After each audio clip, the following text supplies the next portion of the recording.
बात और बड़ी ज़रूरी है और मेरा दिल करता है ये तकरीर रोज़ की जाए। इखलाक हसना का कमाल ये है कि खुददार रह के ज़िंदगी गुजारें, इज्जत नफ्स के साथ। ये हाथ फैलाना छोड़ दें, ये अमीरों की जेबें देखनी छोड़ दें। आप यकीन करें कभी बड़ी बड़ी तकलीफ होती है। एक इज्तिमा में, एक प्रोग्राम में मैं गया तो वहाँ कारी साहब ने एक साहब MPA साहब को बुलाया हुआ था, तो खाने की मेज पे बैठे तो वो उलमा को नसीहतें कर रहे थे, आप लोग ये जुमा पढ़ाया करें, आपको पता नहीं है लोग कहाँ चले गए, आप लोगों को लड़ाए नहीं। तो मैं इसलिए खामोश रहा कि अब इन्होंने फंड भी दिया होगा, उलमा बेचारों की मजबूरी होती है, जेब से कहाँ खर्च हो सकता है, इतने पैसे नहीं होते। तो किसी जगह से अब वो नसीहतें करने लग गया, आप लोग इनको जमा करें। क्यों भला? इसलिए कि अगर खुददारी हो ना थोड़े पे गुजारे का, तो फिर इन जैसे लोगों की जरूरत नहीं पड़ती। ये जब इनसे कुछ थोड़ा सा आप तवक्को रखते हैं, फिर ये जुल्म करते हैं। थोड़ी देर के बाद फिर कहने लगा जी मैं आपको मजमून देता हूं अगले जुमे का, आपने अगले जुमे ये तकरीर करनी है। तो फिर मेरी भी कई दफा मजबूरी है, कुछ रगें ऐसी हैं जो नहीं सांस लेने देती। वो रजा के नेज़े की मार है कि अदू के सीने में गार है, फिर किसे चारा जो ही का वार है कि ये वार वार से पार है। तो कई दफा मजबूरी होती है ना, इट सिट ते पखड़ा कुआर गंदल असी और भी बूटियां जानने हैं। तो वो मतलब उसने समझा कि सारे ऐसे हैं। तो कहने लगा जी फिर बोले आप वादा करते हैं। मैं क्या चोरी साहब की कम कर दे हो? कहता भांडे बनाने। मैं क्यों ही बनाया करो ध्यान नाल, ये उलमा के मामलात में मुदाखलत बंद कर दे। आपको क्या पता क्या मौजू बयान करना है, आप उलमा को मशवरा देंगे, जय काम करें अपना। कभी किसी ने उठ के पायलट को मशवरा दिया कि जहाज सही चला, उसके पास ट्रेनिंग है, वो मर्जी करेगा, जिस तरह का उसका दिल करेगा वो चलाएगा। कभी किसी ने बस के ड्राइवर को उठ के मशवरा दिया कि ये वाला गियर लगा, गाड़ी ये गियर मांग रही है। आप खुदा का खौफ करें, ये 8 साल मदरसे में पढ़ा है, इसको पता है इसने कैसे करके दीन चलाना है। और उलमा ने अल्हम्दुलिल्लाह उलमा ये जितनी आपको कहते हैं जी मौलवियों ने क्या किया है, तो मैंने कहा मस्जिदें कम होती हैं, कुरान सुनाने वाले ज्यादा होते हैं। ये उलमा की मेहनत है, अल्लाह के फजल से। हर मस्जिद में अज़ानें होती है, जुमे का खुतबा होता है, ये उलमा की मेहनत। और फिर मैंने उनसे किबला से भी अर्ज की, मैंने कहा छोड़ दे आप हमें बुलाएं, मस्जिद वाला स्पीकर चलाएं, अब कोई बंदोबस्त ना करें, आप मस्जिद की चटाइयां बिछाएं। हमको मोहताज है कि हमें बहुत ज्यादा बंदोबस्त होगा तो नोट गिरेंगे तो तब भी तकरीर होगी। ये रसूलुल्लाह का दीन है। अगर कुफारे मक्का के मजमे में खड़े होके अकेले जनाब अबू बकर सिद्दीक मुस्तफा की शानें बयान कर सकते हैं, तो हम भी हर जगह खड़े होकर बयान कर सकते हैं। कोई ऐसा मुश्किल काम नहीं है।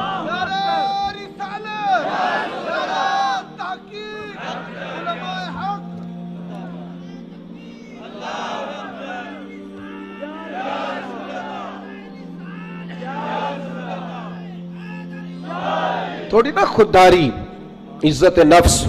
ये गरीबों को मशवरा दे रहा हूं, छोड़ दें आप चौधरियों की गाड़ियों के पीछे भागना, कुछ भी नहीं होता।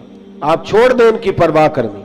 आप एक एक बच्चे को खुद खर्च उठाएं, आप खुद देखें हमने कैसे इनको लेकर के आगे जाना। खुददारी से जिए, इज्जत नफ्स। एक बात मुझे बताओ, जिसने हराम का माल कमाया है और रोजाना छोटे गोश्त से रोटी खाता है, वो ज्यादा अच्छा है या जो हलाल खाता है पर अचार से खाता है वो ज्यादा अच्छा है? आप अजीब बात करते हैं मियां। मेरे अब्बा जी से एक दफा मैंने पूछा, अब्बा जी आपको पसंद क्या है? कहने लगे जो पुत्र भुख लगी होवे तो यार शाही पसंद होंदी है, ते नमे लगी होवे तो नखरे ही होंदे ने, और दोपहर को भूख लगी हो तो अचार बड़ा चस्का देता है, कभी खा के देखें। शर्त यह है कि भूख लगी हो। चटनी की जो लज्जत होती है वो और होती कोई नहीं। आप मेहरबानी करें, गुड़ से भी रोटी गुजर जाती है। मैंने अल्हम्दुलिल्लाह खुद प्याज से खाना खाया। मैं दोपहर को घर आया स्कूल से, तो अम्मा जी से पूछा, अम्मा जी रोटी है? कहने पुत्र कोई नहीं। तो मैंने कहा मैंने खाना खाना है। तो अम्मा कहने लगी बेटे दो ही हाल है, या तो मैं किसी से कर्ज लूं और तुम्हारे लिए 2 टाइम सालन पकाया करूं, और या फिर तुम सियाने हो जाओ। तो मैंने कहा जी नहीं आप कर्ज नहीं लें, आप बताएं क्या करना है। तो कहने लगी तुम्हारा अब्बा खा के गया अभी अभी प्याज के साथ रोटी, गुजर जाएगी। मैंने कहा आप लाएं, इंशाल्लाह गुजरेगी। क्यों नहीं गुजरेगी? हलक से गुजरेगी। क्या इसमें हर्ज है? आप अपनी मिट्टी पे चलने का तरीका सीखें। किसी के संगे मरमर पे चलोगे तो फिसल जाओगे। आप छोटी मस्जिद में गुजारा करें, आप खुददारी से जिए। इज्जत नफ्स हुसन है जिंदगी का। ये इखलाक है मेरे रसूल पाक का। पढ़ो तिरमिज़ी शरीफ, हजरत सोबान बिन मालिक को सामने बिठा के नबी पाक ने फरमाया सजना तुझ पे प्यार बड़ा आ रहा है, हुजूर हुक्म करे। फरमाया हुक्म यह है कि एक वादा तू मेरे साथ कर, एक मैं तेरे साथ करता हूं। या रसूलल्लाह हुक्म करे, तो नबी पाक ने फरमाया तू वादा कर किसी दुनियादार के आगे हाथ नहीं फैलाएगा, और मैं वादा करता हूं रब तुझे बगैर हिसाब जन्नत अता फरमाएगा। छोड़ दुनियादारों से मांगना, मांगना है तो रब से मांग, रब के रसूल से मांग। आप ये क्या बात करते हैं भाई? वो एक शायर था ना, कभी गुजर रहा था पास से, तो ये शायर नाराज ना हो जाए, मेरा बड़ा अच्छा शेरी ज़ौक है, शायर नाराज। कई दफा शायरों की जो पोजीशन होती है वो काबिल रहम होती है, वो चादर सी ओढ़ लेते हैं बेचारे, और सर्दियों की रातों में भी चौकों पे बैठे रहते हैं। तो ऐसा ही कोई शायर बैठा था, तो एक सेठ गुजरा, तो उसने 5 रुपए ना फेंक दिए। वो शायर ने बुलाया, उसने कहा ये क्या है? कहने लगा जी वो मसला ये है कि आपकी हालत बड़ी अजीब थी, तो मैंने कहा चलो खर्चा चल जाएगा। तो उसने कहा उठा अपने पैसे, मेरा तो इश्क में ये हाल है, वरना मैं कोई सेठों का मोहताज तो नहीं ना। उसने एक शेर कहा था, मुझे जिंदगी भर रह गया, कभी कभी जब अपनी मौज में होता हूं तो अकेला भी पढ़ता रहता हूं। वो शायर उस सेठ से कहने लगा ये आरज़ू करम और मैं आपसे करूं, ये आरज़ू करम और मैं आपसे करूं, ये भीख उसको दीजिए जिसका खुदा ना हो, ये भीख उसको दीजिए जिसका खुदा ना हो। हारून रशीद बैठे गुजर रहे थे, तो हजरत बहलोल दना बैठे थे, तो बहलोल दना जमीन पे बैठे, हारून रशीद हाथी की सवारी कर रहा था, लश्कर था दाएं बाएं आना जाना। तो बहलोल दना जमीन पे बैठे थे, मिट्टी के साथ खेल रहे थे। हारून रशीद आया, अस्सलाम वालेकुम बाबा जी कैसे हो? फरमाया बड़ा शुक्र है अल्लाह का। ये शुक्र होता है मजेदार किस्म का। मैं ना मदरसे में लगे हुए थे मिस्त्री, तो एक तालिब इल्म बड़ा परेशान रहता था कि रोटी जो है ना वो इस तरह की पकनी चाहिए। तो मैंने उसको बुलाया खिड़की से, मैंने कहा इधर आ तुझे एक मंजर दिखाऊं। वो मजदूर ना दोपहर को रोटी लाता है, साथ दिहाड़ी लगा होता है ना जो, तो मैंने कहा वो देख मजदूर खाना खाने लगा है। वो अचार 2 रोटियों के बीच रख के लाया है, और फिर टूटियों पे बैठ के उसने हाथ धोए, फिर पानी का गिलास भरा, फिर उसने जब रोटी खोली ना तो वो पोने को भी सारा अचार लगा हुआ था, और फिर उसने कई दफा बिस्मिल्लाह पढ़ी, और फिर जब वो रोटी खा रहा था, रोटी खा के फिर उसने पोना लपेटा, और उसकी आंखों में रेत थी, पर जब वो शुक्र अदा कर रहा था ना, और हाथ बांध बांध के आसमान की तरफ देख रहा था, तलफ्फुज तो इतना अच्छा नहीं था उसका, पर उसकी बॉडी लैंग्वेज कह रही थी जो बयान कर रहा है ना वो रूहों से बयान कर रहा है, वो अंदर से आवाज आ रही है अंदर से। ये 300 रुपया शाम को मजदूर को दिहाड़ी मिलती है, तो वो 3 दफा हाथ साफ करता है, फिर बिस्मिल्लाह शरीफ कह के पकड़ता है। तो जो खतीब साहब कहते हैं कि वो 35,000 अकाउंट में करा देना, उन्होंने तो कभी बिस्मिल्लाह नहीं पढ़ी। ये जब आप ऐसे नोट फेंकते हो तो कभी नाथ खां को देखा बिस्मिल्लाह पढ़ते हुए? सवाल ही नहीं पैदा होता।